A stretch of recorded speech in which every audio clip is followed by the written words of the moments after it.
Pilot project చెప్పాను నేను అధ్యక్ష. అంటే నేను ఈ పైలట్ ప్రాజెక్ట్ ఉదాహరణ ఎందుకు చెప్పిన అధ్యక్ష, నేను భవిష్యత్తులో ఏదైతుందో ఏ విధమైన ఆంక్షలు లేకుండా రైతు భరోసా, వ్యవసాయ యోగ్య భూమి రైతులకు అందరికి కూడా ఇవ్వడం జరుగుతుందని చెప్పడానికి ఉదాహరణ నేను పేర్కొన్న అధ్యక్ష అని చెప్పంటున్నాను. ఇది రైతు భరోసా కార్యక్రమం అధ్యక్ష. మేము రైతు బీమా చెప్పినాం, ఫసల్ బీమా చెప్పినాం. రైతుకు సంబంధించినట్టుగా ఏ విధమైన కార్యక్రమం కానివ్వండి అధ్యక్ష, రైతును ఆదుకోవటం ఈ ప్రభుత్వం యొక్క ప్రధాన బాధ్యత. ఇవాళ రాష్ట్రంలో ప్రధాన ఉపాధి రంగం వ్యవసాయం. 42% జనాభా ఏదైతుందో ఇవాళ వ్యవసాయంపై ఆధారపడి మరి ఉపాధి పొందడం జరుగుతుంది అధ్యక్ష అని చెప్పంటారు. మరి అటువంటి రైతాంగాన్ని ఆదుకోవడం ఈ ప్రభుత్వ బాధ్యత భావిస్తుందని చెప్పంటున్నాను. ఎస్, ఇవాళ రెండో పంట ఏదైతుందో ఇవాళ సాగునీటి వనరులు, కాళేశ్వరం ప్రాజెక్ట్ ఇప్పుడే చర్చించిన అధ్యక్ష. ఇలా కాళేశ్వరం ప్రాజెక్ట్ డిఫంక్ట్ అయింది ఎప్పుడైంది అధ్యక్ష? కాంగ్రెస్ ప్రభుత్వం అధికారంగా వచ్చిందిగా కాలేదు. గత ప్రభుత్వ హయాంలో, బీఆర్ఎస్ ప్రభుత్వ హయాంలో ఏదైతుందో, ఎన్నికల కన్నా ముందే ఏదైతుందో అది కృంగిపోవడంతో అప్పటి ప్రభుత్వం నివేదికకు అనుగుణంగా నేషనల్ డ్యామ్ సేఫ్టీ అథారిటీ వారు దాన్ని విజిట్ చేసి వారి సూచనకు అనుగుణంగా ఇవాళ నీరు ఇందులో నిలిపితే మరి భవిష్యత్తు బ్యారేజ్ ప్రమాదానికి గురి అవకాశం ఉన్నది. దాని పర్యవసానం కింద ఇవాళ ఏదైతుందో మీరు ములిగే కానీ కింది ప్రాంతం అంతా ఏదైతుందో వరద తాకిడి భద్రాచలం వరకు అయ్యే అవకాశం ఉంది. కాబట్టి లెట్ ఇట్ నాట్ బి. వాళ్ళు ఈ రాష్ట్ర ప్రభుత్వం ఏదైతుందో దాన్ని మరమ్మతులు చేయాలని సంకల్పిస్తుంది అధ్యక్ష. But without the suggestion report of the national dam safety authority ప్రభుత్వం ముందుకు పోలేదు అధ్యక్ష అంటుంది. డెఫినెట్లీ రాబోయే కాలం లోపల ఏదైతుందో సరే వీళ్ళ మంచో చెడో చేసిన మీరు ఏ విధంగా అప్పుల భారాన్ని మోస్తున్నామో వీళ్ళ కాళేశ్వరం ప్రాజెక్టు కూడా మోయాల్సిందే. ద రికరింగ్ ఎక్స్పెండిచర్ ఎంతైనా కానీ దాన్ని వినియోగించుకోవాల్సిందే, కాదని లేమంటున్నాం మేము. దాన్ని మరమ్మతు చేపట్టడమే కాదు అధ్యక్ష, దాన్ని మరమ్మతు చేపట్టడంతో పాటుగా ఏ శ్రీరామ్ సాగర్ ప్రాజెక్టుకు సప్లిమెంటరీగా వీళ్ళ కాళేశ్వరం ప్రాజెక్టులు మనం వినియోగం చేయాలని చెప్పని భావించిండ్రో అదే తుమ్మడి ఎట్టి వద్ద బ్యారేజ్ నిర్మాణం చేసి ఉన్నట్టయితే మనకు 2 లిఫ్ట్లు ఆదా అవుతుండే. ఇలా మీరు కాళేశ్వరం మేడిగడ్డ నుండి ఏదైతుందో మేడిగడ్డ, అన్నారం, సుందిల్ల మీరు 3 లిఫ్ట్లతో తరలిస్తున్న నీటిని తుమ్మడి ఎట్టి వద్ద బ్యారేజ్ నిర్మాణం చేయబడ్డట్టయితే సుందిల్ల వరకు ఏదైతుందో బై గ్రావిటీ నీరు పొందే అవకాశం ఉంది. ఇలా తుమ్మడి ఎట్టి వద్ద 148 మీటర్ లెవెల్ ఎత్తుతో నిర్మాణం చేసుకోవడానికి ఇన్ ప్రిన్సిపల్ మహారాష్ట్ర గవర్నమెంట్ అంగీకారం తెలిపింది అధ్యక్ష. మొన్న పెద్దలు ప్రొఫెసర్ కోదండరామ్ గారు ఇదే సభలో మరి లేవనెత్తితే మరి గౌరవ ఇరిగేషన్ శాఖ మంత్రి ఉత్తమ్ కుమార్ రెడ్డి గారు ఇవాళ తుమ్మడి అట్టి బ్యారేజ్ నిర్మాణం చేయడానికి ప్రభుత్వం కట్టుబడి ఉన్నది. తుమ్మడి హట్టి నుండి ఏదైతుందో సుందిల వరకు నీటిని తరలింపు చేస్తూ ఆ నీటిని వినియోగించుకుంటూ ఇంకా అవసరమైనట్టయితే then we can go to Medigadda. That is no wrong. దానికి మహారాష్ట్ర విజిట్ చేస్తూ సీఎం గారు సహాయం చెప్పారు కూడా మన సభలో పేర్కొ అధ్యక్ష అని చెప్పంటారు. This is the commitment of this government అధ్యక్ష. This is the commitment of this government. ఇలా గోదావరి నదీ జలాల వినియోగం కేవలం శ్రీరామ్ సాగర్ ప్రాజెక్ట్ మాత్రమే అధ్యక్ష చెప్పంటున్నాను.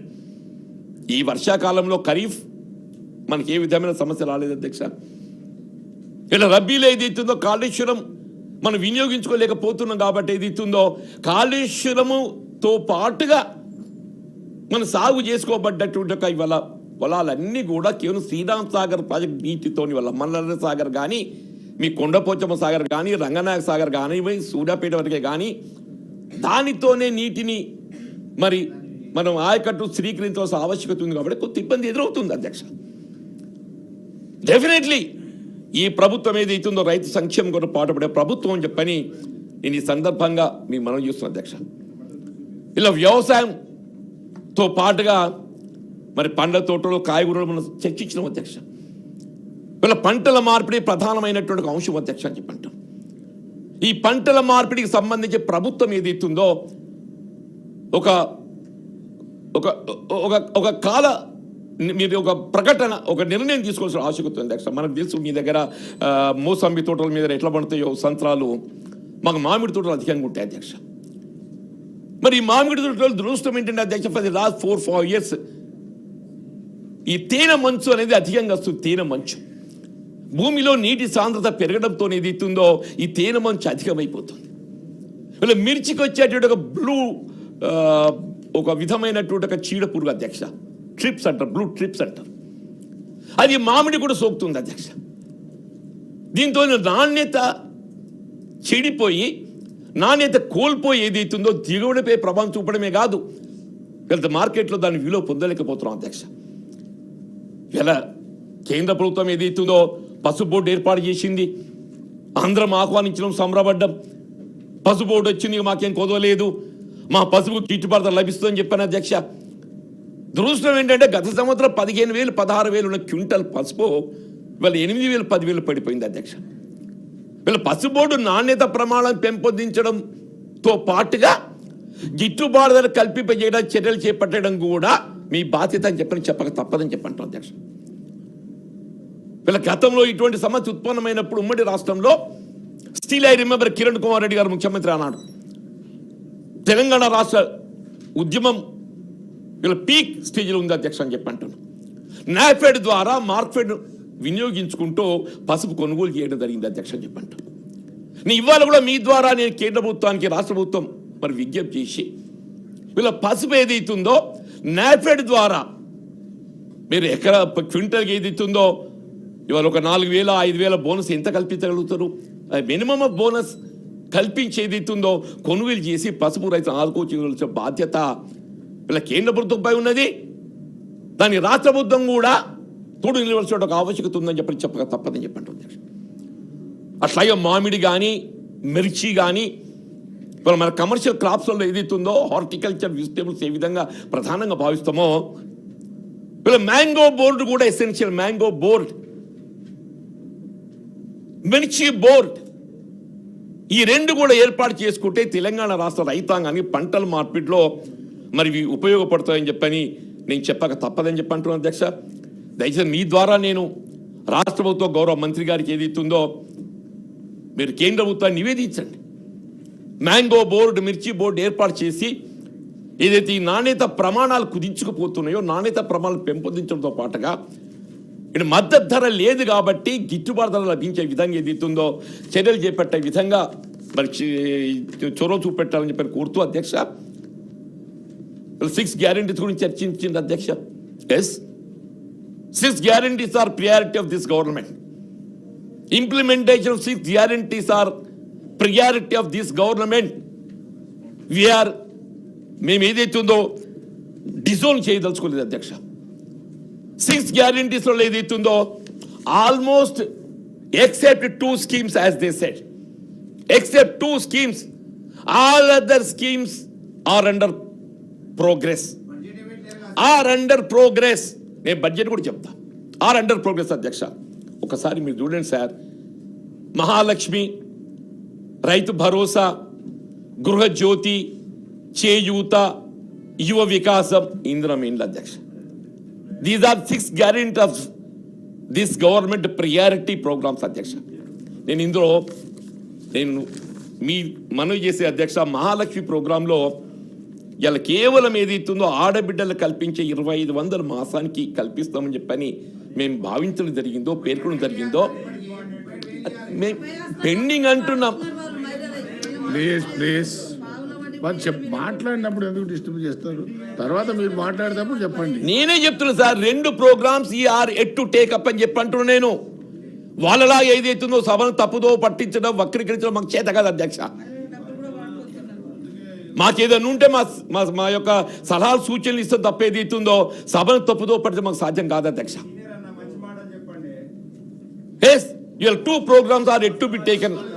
ఇవాళ ఏదైతుందో 2,500 ఏదైతే కల్పించాలని చెప్పి భావించినామో అది ఇంకా అమలుకు మేము చర్యలు చేపట్టడం సరలేదు. ఎందుకు? ఆర్థిక ఇబ్బందులు అధ్యక్ష. ప్రభుత్వం ఎదుర్కొంటే ఒక ఆర్థిక ఇబ్బందులు, సమస్యలతో ఏదైతే మేము ముందుకు పోలేకపోతాం అధ్యక్ష. ఇలా చేయూత పెన్షన్, గతంలో మీరు ఆసరా అన్నారు, మా చేయూత ప్రోగ్రాం ఏదైతుందో మేము ఇంతవరకు అమలవుతున్న 2,000 4,000 చేయాలని చెప్పి సంకల్పించాం అధ్యక్ష. అది ఈజ్ ఎట్ టు టేక్ ఈ 2 ప్రోగ్రామ్స్ తప్ప all other programs are in progress of 6 guarantee. మేము చెప్తుంటే కూడా మళ్ళీ మీరంటేగా మధు గారు నవీన్ రెడ్డి గారు నవీనేమో ఇవాళ గ్యాస్ సిలిండర్ అధ్యక్ష గ్యాస్ సిలిండర్ అధ్యక్ష ఇవాళ 1,200 1,300 ఉంది అధ్యక్ష. ప్లీజ్ దేశంలో ఎక్కడైనా ఏ రాజకీయ పార్టీ అన్నా ఇంతవరకు మాట్లాడిన మిత్రులు బీఆర్ఎస్ పార్టీ నాయకులు మీరు మాట్లాడిందే మరి 500 రూపాయల కంటే అదనంగా పడే భారం మేము చెల్లిస్తామని చెప్పని ఎప్పుడైనా మీరు ఆలోచించిన అధ్యక్ష? ఈ ప్రభుత్వం ఆడబిడ్డలకు అండగా నిలవాలనే భావన సంకల్పంతో 500 రూపాయల కంటే అదనంగా పడే భారం గ్యాస్ సిలిండర్ కుకింగ్ గ్యాస్ రాష్ట్ర ప్రభుత్వం భరించే విధంగా అమలు చేస్తున్న ఒక విషయం వాస్తవం కాదా అధ్యక్ష? ఆడబిడ్డలకు ఏదైతుందో ఉచిత రవాణా సౌకర్యం అధ్యక్ష, ఆడబిడ్డలకు ఉచిత రవాణా సౌకర్యం అధ్యక్ష, ఎన్నడన్నా మీరు ఆలోచించిందా? ఎన్నడన్నా ఆడబిడ్డలకు రవాణా ఉచిత సౌకర్యం కల్పించాలనే భావన ఆలోచన మీకు వచ్చిందా అధ్యక్ష? 7th డిసెంబర్ ప్రభుత్వం బాధ్యతలు తీసుకుంటే 9th డిసెంబర్కి వెళ్ళి ఏది ఇస్తుందో ఇది ఈ కార్యక్రమాన్ని అమలు చేస్తున్నాం అధ్యక్ష. దీనికి ఏ విధమైన ఆంక్ష లేదు, కేవలం తెలంగాణ ఆడబిడ్డ కావాలి అధ్యక్ష. Even hour secretariat employees and hour council employees also మా ఆడబిడ్డలు ఏదితో బస్సులో మీరు ప్రయాణం చేస్తే మీకు ఉచితము. అటువంటి కార్యక్రమం ఇవాళ ఏదైతున్నదో మరి కాంగ్రెస్ పార్టీ అమలు చేస్తుంటే దాన్ని తప్పుపట్టే ప్రయత్నం చేయటం ఇది ఎంతవరకు సమంజసం అధ్యక్ష? వ్యవసాయ కూలీల అధ్యక్ష, వ్యవసాయ కూలీలు ఎన్ఆర్ఈజీఎస్ జాతీయ గ్రామీణ ఉపాధి హామీ పథకం కేవలం రైతాంగమే కాదు, రైతాంగంతో పాటు రైతు కూలీలు కూడా ప్రధానం ఈ ప్రభుత్వానికి.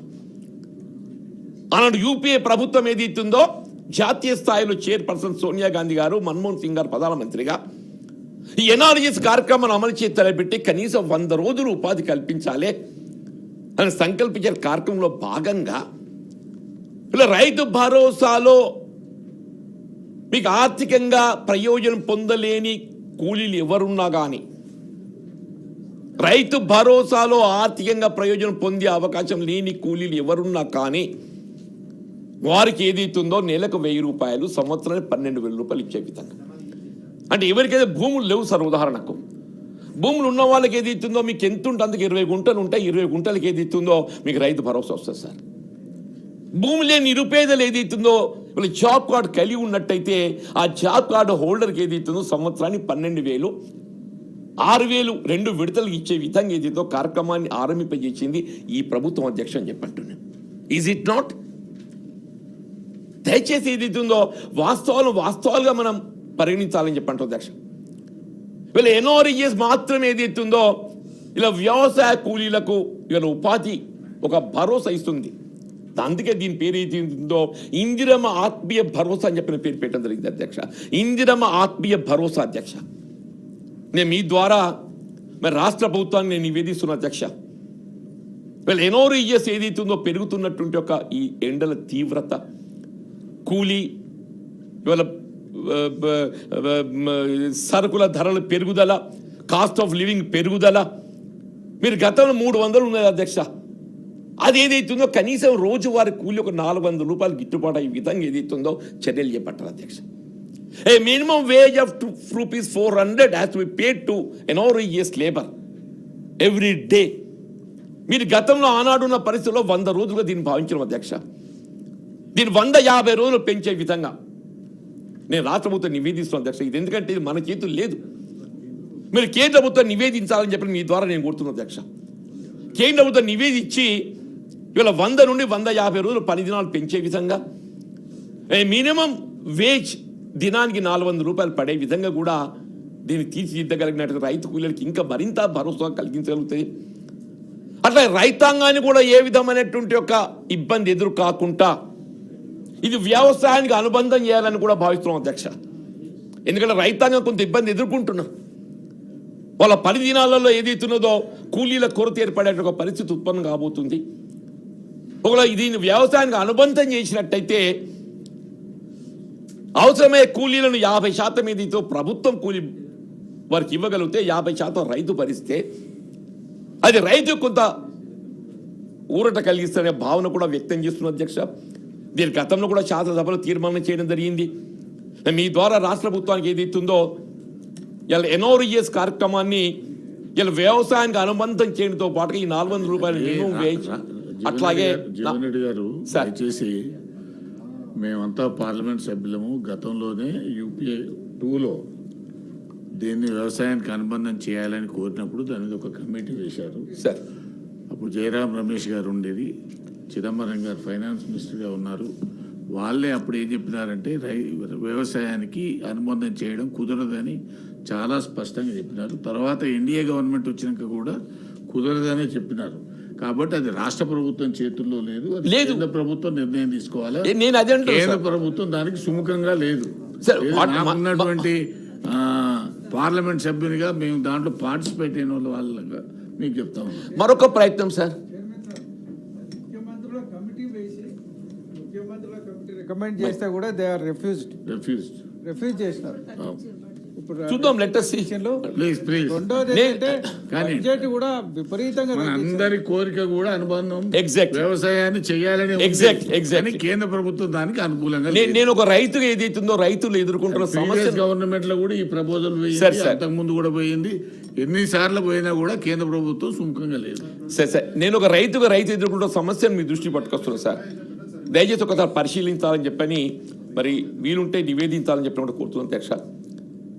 ఇవాళ రైతాంగానికి ఏ విధంగా అయితే సాగునీరు ప్రాజెక్టుల ద్వారా ఉచితంగా పొందుతున్నప్పుడు విద్యుత్ భారం కాకూడదనే భావనతో నానాడు 2004లో ఏర్పడ్డ కాంగ్రెస్ ప్రభుత్వం వైఎస్ రాజశేఖర రెడ్డి గారు వారి మొట్టమొదటి సంతకం ఉచిత విద్యుత్పై సంతకం పెట్టడం జరిగింది అధ్యక్ష. ఇలా ఈ ఉచిత విద్యుత్ కార్యక్రమం అప్పటి నుండి వాళ్ళ తెలంగాణ రాష్ట్రం అంటే ఉమ్మడి రాష్ట్రం తెలంగాణ రాష్ట్రం మనం ఏదైతుందో మనకు ఒక భరోసా కలిగిస్తుంది అధ్యక్ష. అదేవిధంగా ఇలా గృహ అవసరాలకు కూడా డొమెస్టిక్ కన్జంప్షన్ కూడా 200 యూనిట్ల వరకు ఏదైతుందో ఉచిత విద్యుత్ సౌకర్యం కల్పించాలని చెప్పని this is one of the guarantee given in 6 guarantees అధ్యక్ష. ఇది రాష్ట్రంలో అమలవుతుంది అధ్యక్ష. దాదాపు సంవత్సర కాలం అవుతుంది అధ్యక్ష అని చెప్పి అంటున్నాడు. నాకు తెలిసి గ్రామీణ ప్రాంతంలో అయితే almost about 80% of the consumers are getting benefit of this free power up to 200 units for domestic consumption అధ్యక్ష. ఇంత మంచి కార్యక్రమం అమలవుతున్న మీరైతే ఆలోచన చేయలేదు. ఈ ప్రభుత్వం ఏదైతుందో ఆలోచన చేయడమే కాదు దానికి కార్యరూపం ఇచ్చింది అధ్యక్ష. ఆలోచన చేయడమే కాదు అధ్యక్ష, దీనికి కార్యరూపం ఇచ్చిందని చెప్పి మీ ద్వారా మనం చేస్తున్నాం అధ్యక్ష.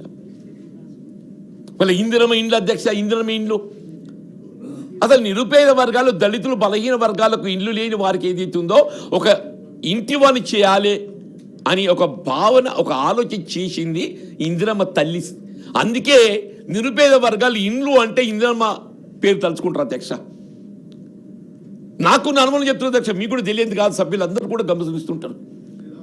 ఈ తెలంగాణ రాష్ట్రంలోనే కాదు నాకు తెలిసి ఉమ్మడి రాష్ట్రంలో కూడా ఇందిరమ్మ గృహ సముదాయం లేనటువంటి ఒక గ్రామం ఎక్కడైనా ఉంది అని చెప్పారంటే నేనైతే ఊహించా అధ్యక్ష చెప్పంట.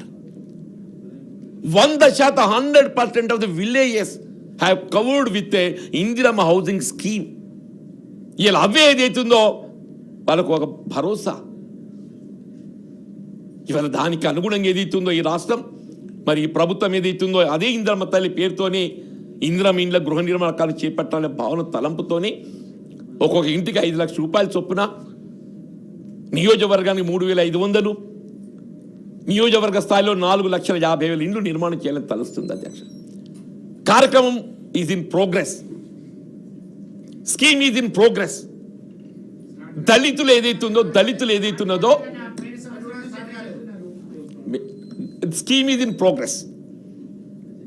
వీళ్ళు గత ప్రభుత్వం కూడా పేర్కొన్నది అధ్యక్ష, డబుల్ బెడ్రూమ్ అని పేర్కొంది కాదని అంటం లేదు. కానీ ఆ డబుల్ బెడ్రూమ్ ఎక్కడుంది ఏంటో మరి నేనైతే చేసిన ప్రయత్నం కొంతమేరకు అమలుకు వచ్చినాయి అధ్యక్ష. ఇప్పుడు మాలాంటి వాళ్ళం విక్టిమ్ అయినాం అధ్యక్ష, మాలాంటి వాళ్ళం విక్టిమ్ అయినాం. నేను అదే చెప్తున్నారు అన్న, నేను అదే చెప్తున్నా, మా లాంటి వాళ్ళు మేము విక్టిమ్ అయినాం అధ్యక్ష. మీరు 2008-9 కాలంలో జగిత్యాల ఇల్లు లేని నిరుపేద వర్గాలకు ఆసరా కల్పించాలి, ఒక గృహ నిర్మాణం నిర్మించాలని ఒక 200 ఎకరాల భూసేకరణ చేసి 5,000 ఇండ్లు మంజూరు చేసిన అధ్యక్ష. 5,000 ఇండ్లు మంజూరు, 4,000 సార్, నాట్ 5. 4,000 ఇండ్లు మంజూరు చేసిన అధ్యక్ష. 4,000 ఇండ్లు మంజూరు చేసి అవన్నీ కూడా ప్రోగ్రెస్కి వచ్చినాయి. Some of it lintel level, basement level, roof level, ఈ విధంగా ఉన్నటువంటి ఒక గృహ సముదాయాన్ని మధ్యలో నిలిపేసి డబుల్ బెడ్రూమ్ అన్నారు. సరే సంతోషం, డబుల్ బెడ్రూమ్ కట్టండి.